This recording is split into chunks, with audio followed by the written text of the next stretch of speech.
Medfield TV.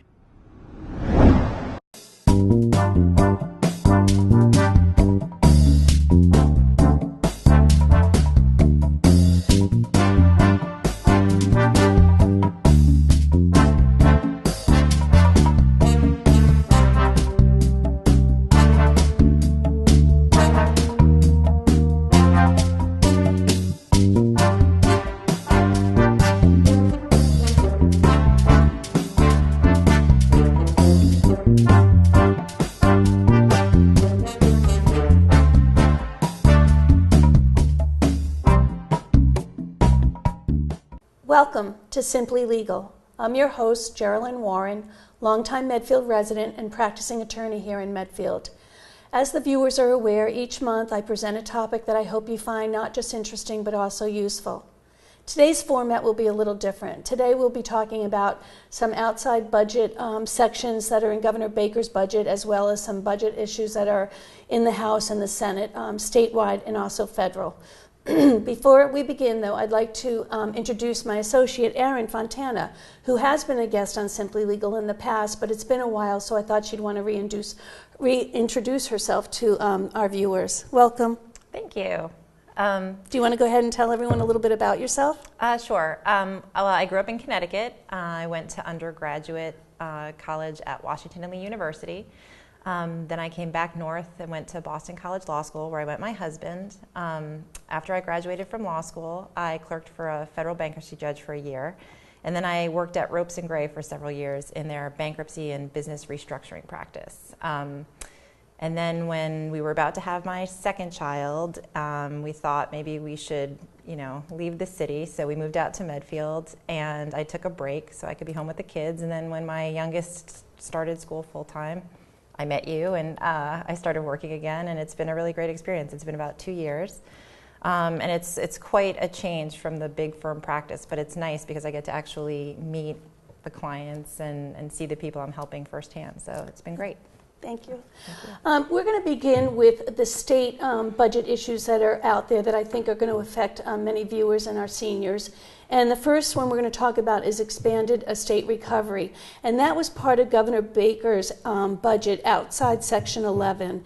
And Erin's going to talk a little bit about that and give you a background to this expanded estate recovery, because it was attempted by Governor Romney in 2004. So Erin, do you want to go ahead and give everyone a background to that? Sure.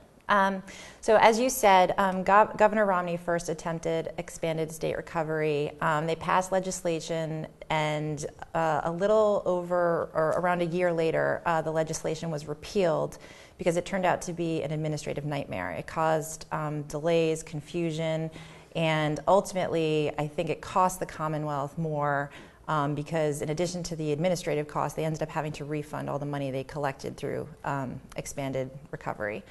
More recently in New York State, the legislature, I think it was 2011, they passed a similar law attempting expanded recovery, and that was repealed less than a year later. Same thing, complete turmoil, administrative costs. So can you now go over sort of what Section 11? Yes. So now Governor Baker is attempting this outside Section 11. He wants it included in the fiscal budget for 2017.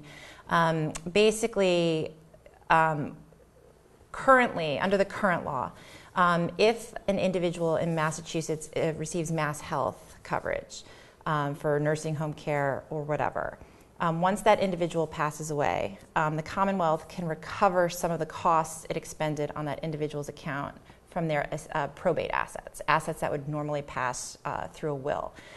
But that does not include jointly owned assets, typically the family home if there's a surviving spouse, life estate interests, or interests in trusts. Often parents will establish trusts to benefit children, particularly if there's a child with special needs. The outside Section 11 that Governor Baker wants to include in the budget would change all that. So in addition to recovering from probate assets, Mass Health would then be able to go after all assets in which a recipient had any ownership interest before their death, which would include jointly held assets such as a home, life estate interests, and perhaps even trusts that have been established for special needs children. So a life estate, which actually, goes away once a person passes on because it was just during their lifetime, now this budget would actually reach back in and take the life estate value of that life estate, even though it really no longer exists. The other thing with regards to why it became such a nightmare administratively is because when it is a probate asset, as Erin was explaining, when we do a probate, whether it's a voluntary administration, informal or formal probate, we do have to notify estate recovery as far as the probate process goes. But as Erin said, if it's non-probate assets, who's going to tell estate recovery what assets are available? Right. Well, and that's one of the problems with the proposed change, is that it would be an administrative nightmare, and it would cost a small fortune. You'd have to have new employees hired. You'd have to have new tracking programs and software in place. And inevitably, it will result in an incredible amount of litigation, which will increase cost to the state in defending these claims. And already, the judiciary is pretty taxed as far as their caseload, so it's going to be a real administrative problem. But in addition to that, the primary burden is going to be on the seniors. This isn't a legislation that's going to really hit the wealthy. It's really going to affect seniors, those with Alzheimer's, Parkinson's, dementia, and not only them, but the greater impact will be on their spouses and families, because already they'll be grieving once somebody passes, and now their spouse, who more often than not is a modest woman, elderly woman, who will have to take care of her own support and care. Now she owns a home that the Massachusetts will go after or lay a claim to, so she won't be able to sell it, she won't be able to refinance or get a mortgage. And so it's going to cloud title, until the claim is relieved. And we know what title companies are like with regards to that. It'll be an absolute nightmare trying to do a closing and trying to get the state to release a lien. Yes, and a lot of people think it might actually decrease the value of property, the real property, to the extent there's, a lien always does, but just the cloud of ownership and clearing title is going to create a real problem. So is there anything else besides the life estate and joint ownership and trust ownership that this would affect? Well, like we said, we think it could possibly affect interest in trust. If you establish a trust, let's say you're the trustee or beneficiary, and the surviving beneficiary is your special needs child, that would be a huge detriment to anyone who had an interest in the trust, any beneficiary. And really, the biggest problem with this is that it's taking away what people have spent money and they've planned for their future, years in advance based under the old laws, whereas now the law is changing, and so all the work they did to coming to us and having us plan for them, and maybe transferring an asset into a life estate with a trust, because you want to protect that asset so the family home would be protected, and they do this planning wise, which is what they can do, and now all of a sudden the state's going to reach back in and take the life estate even after the person passes. Right, and so this is typically done with vacation homes. Everything will be up for grabs. And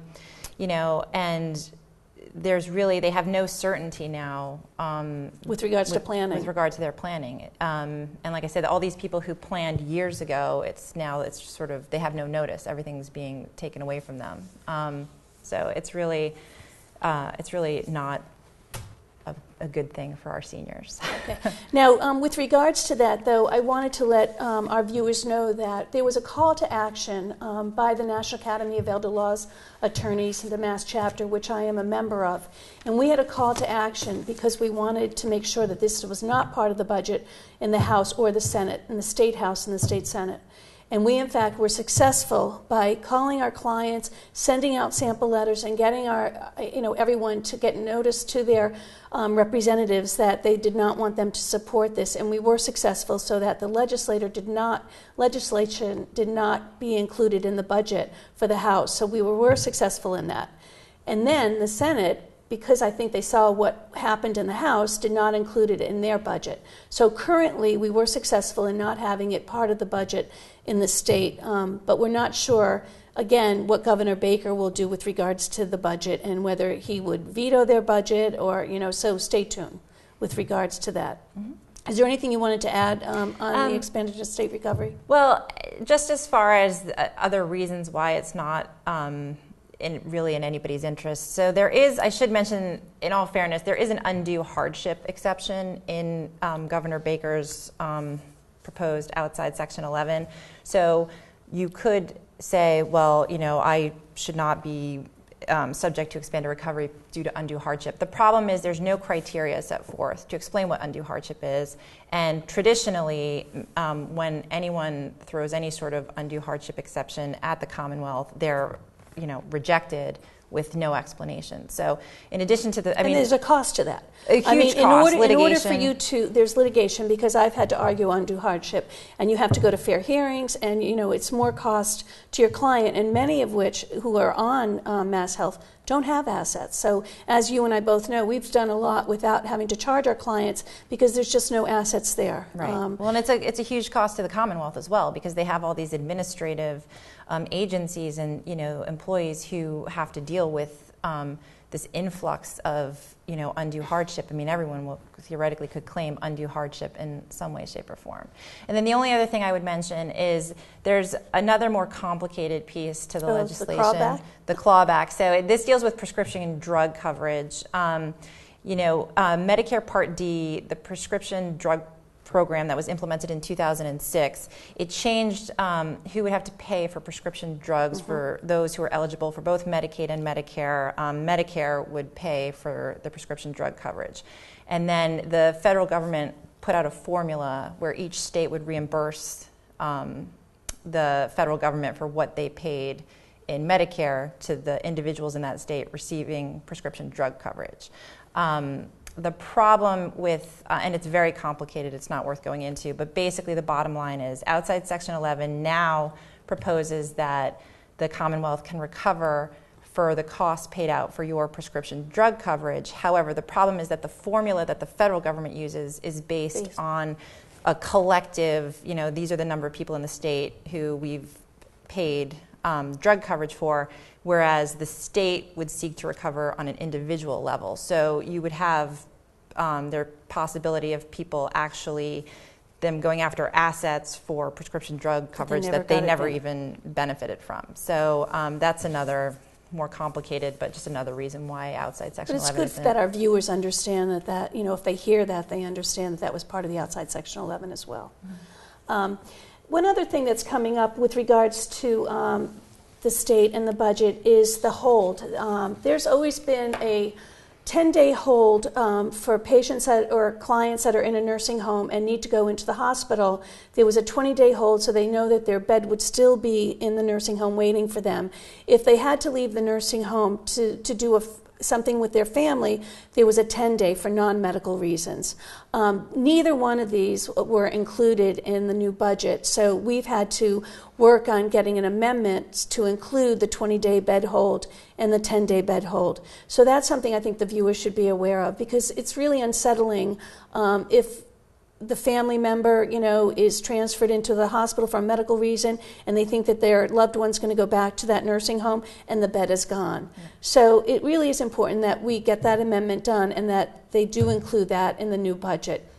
For some reason, neither the House or the Senate had that as part of their budget, so there has been an amendment to that. And many of us, we got short notice on that it was not included, so we did make phone calls, and hopefully the amendment will go through when they go through the process of getting the final budget.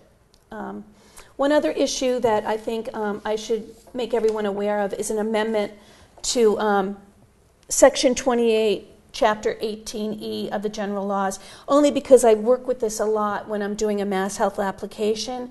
And this has to do with countable assets, and as everyone knows, there's a 5-year look back. But many of our clients may give maybe a monthly stipend to their church, may give their children or their grandchildren Christmas money, birthday money, and they don't do it because they know they're going into a nursing home, but they do it because that's their practice. So I've had to argue this without having it part of a general law, but now there's been an amendment proposed that would change that, which would actually spell out different reasons for not saying it was an ineligible asset transfer. And these are the following reasons that we're going to include. in this section 18E is the individual provides documentation demonstrating a regular pattern of small transfers for at least 3 years consistent with the transfer in question. And that's the one I was telling you about that, as you know, many of us will see our clients come in and they make those yearly gifts or to their children for birthday or Christmas, or even to their church, which the church does come in a second exception, which I will read. The individual or his spouse made the transfer to a religious institution, charity, or nonprofit entity in an amount consistent with prior charitable giving. Again, this is an important aspect to bring in. So I no longer have to just argue it vaguely, but I can actually point to the law. At the time of the transfer, the individual and his spouse had resources at or below the allowable limit for Mass Health eligibility for long-term care. Fourth, the transfer was intended to alleviate a relative's financial crisis, prevent a relative's mortgage foreclosure, or pay for a relative's medical care. And again, this has come up in our practice where someone may be losing their home and they want to help their child out by giving them some money to pay up their mortgage. And, 3 years later they have to go into a nursing home, or even 2 years later they go into a nursing home and the nursing, Mass Health says, oh no, they made this transfer of asset for non-fair market value. So now that's spelt out.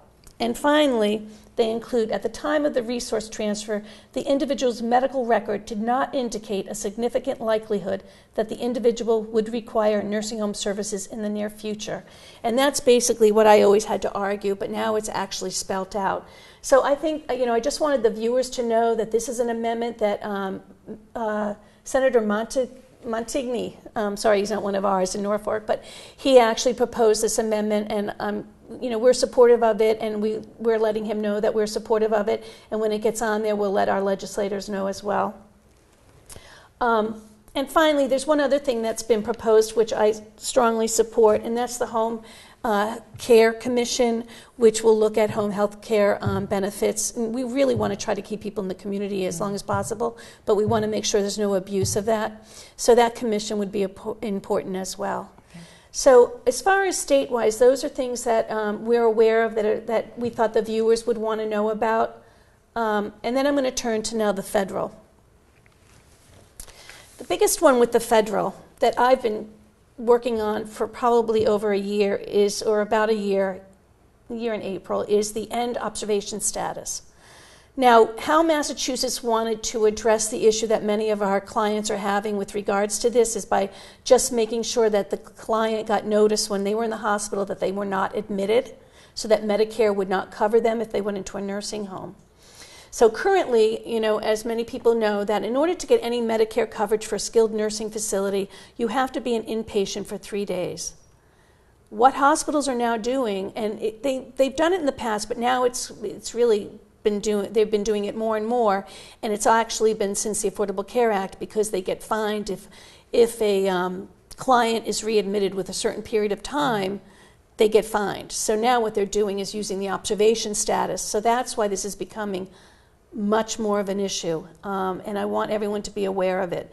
So, well, who pays if they're not an inpatient and then they have to go into a facility? Who ends up bearing the cost? Well, if they're considered outpatient, so their Medicare Part B would cover their doctor's visits and anything that they had as far as doctor's visits, and hopefully their Medigap would cover anything beyond that. But when they're an inpatient, they get the Part A, which covers inpatient, and then they get the Part B for the doctor's visits, and then you have, of course, Part D. So when you're an inpatient, you only have the one deductible. When you're an outpatient, which is basically what observation status is, you get only the Medicare B, and then you have the Medigap to helpfully pay for everything else. So even though most of the coverage will be covered in the observation status, you don't have the 3-day stay.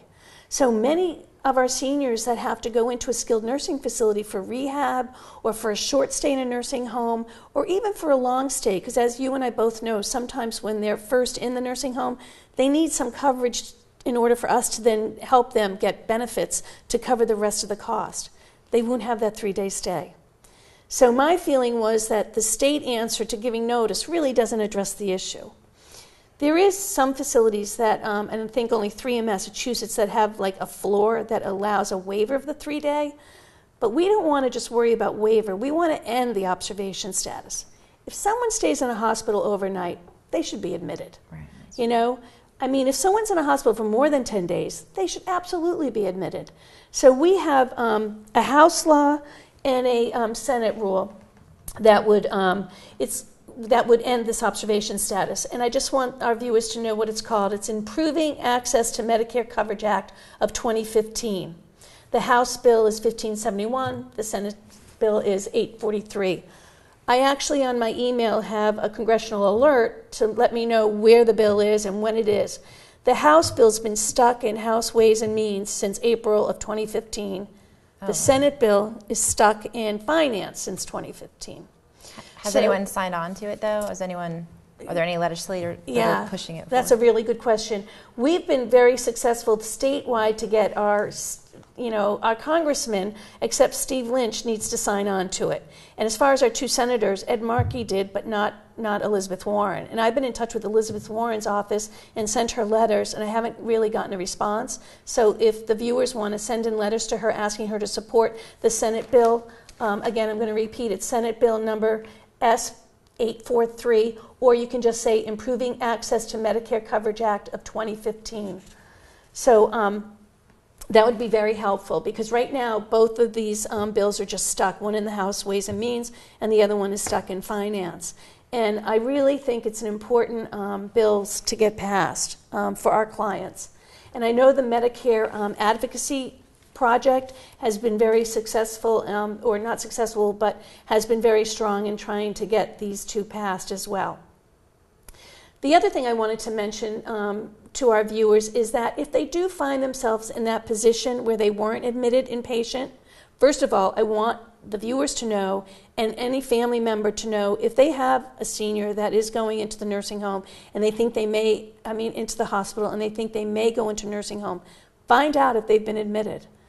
Ask, and unfortunately for us, some of our clients don't have an advocate. Yes. Because they go in through the emergency room. So I'm trying to get out there to let the seniors know about this, so that if they are in, they can ask, am I being admitted? Many times when they go in through the emergency room, it's not their physician that's admitting them.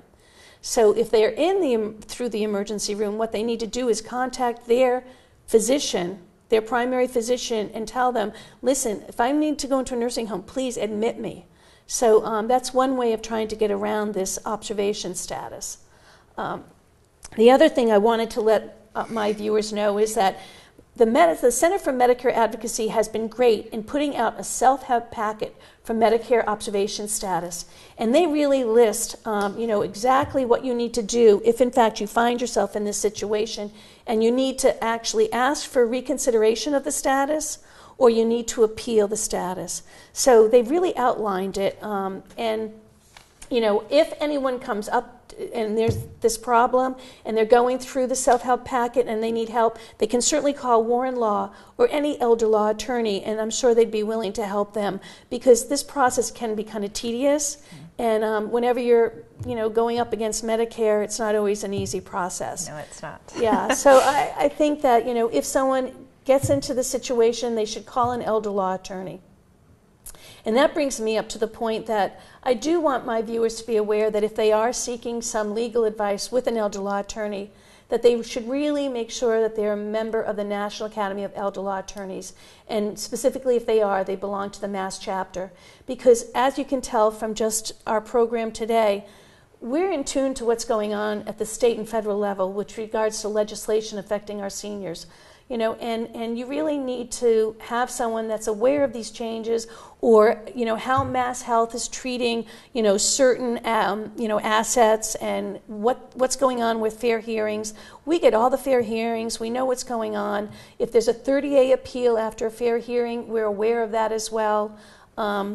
So I do want to let them know that we recently did a 30A, and I'm talking about a member of our Mass Chapter, National Academy of Elder Law Attorneys, and she was very successful in having an irrevocable trust found not countable, because those have been challenged lately by Mass Health. So we were successful in doing that, and I'm telling you, it takes a village sometimes with all of these regulations and with Mass Health, because you never know how one caseworker is going to be, with regards to an app versus another caseworker. And it's not, picking on a caseworker necessarily, because I know they're overworked, but it's just, everyone, looks at an application sometimes differently, and we have to inform them to what really is the rule or regulation. Yes. So do you have any ending comments with regards to legislation? I don't think so. So we just need to stay tuned to what's going on with Governor Baker's budget and the House budgets with regards to the amendments I talked about today.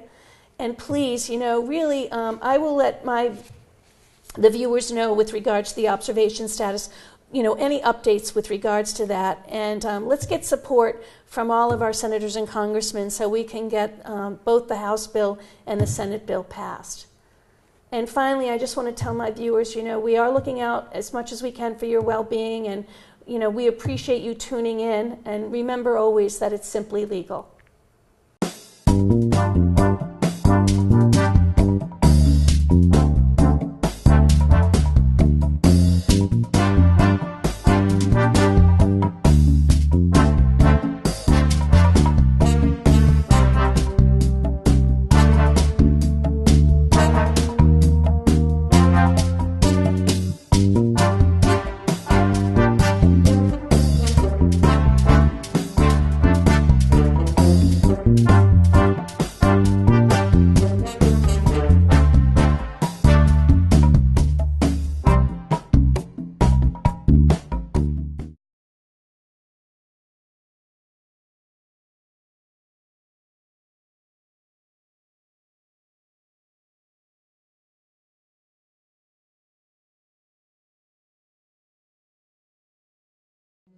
The preceding was a production of Medfield TV.